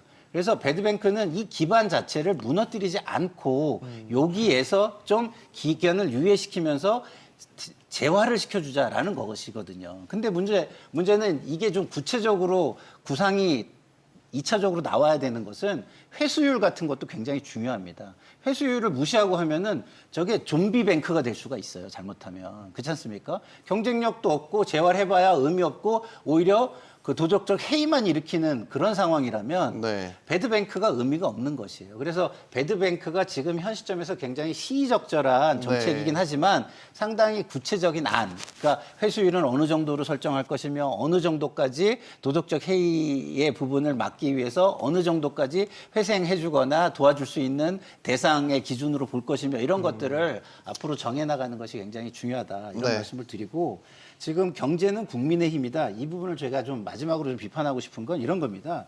경제는 안정성과 예측 가능성이에요.